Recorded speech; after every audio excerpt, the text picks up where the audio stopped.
పచ్చటి పొలాలు మరియు మృదువైన కొండలతో చుట్టూ ఉన్న ఓ శాంతమైన గ్రామంలో చైతన్య అనే తెలివివైన బాలుడు నివసించేవాడు. కాని చైతన్య ఎప్పుడూ ఒంటరిగా ఉండేవాడు కాదు. అతని స్నేహితుడు అశ్వథామ గుర్రంతో ఉండేవాడు.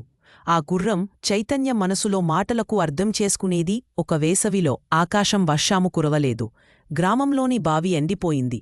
పంటలు ఎండిపోయి పెద్దలు ఆందోళనతో మాట్లాడుకుంటూ ఉన్నారు. అసమయంలో చైతన్యకు తన తాతయ్య చేతిన పాత కథ ఒకటి గుర్తుకు వచ్చింది. అడవిలో ఉన్న ఒక రహస్య నీటి ఊట గురించి.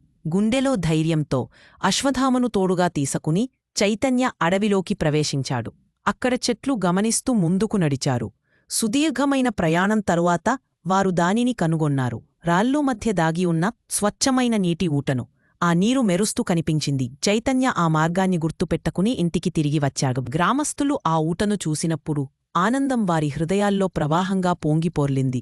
అందుకే ప్రతి రాత్రి గ్రామస్థులు ఒక ధైర్యవంతుడైన బాలుడు, అతని నమ్మకమైన గుర్రం మరియు వారందరినీ రక్షించిన నీటి ఊట గురించి కథ చెబుతుండ.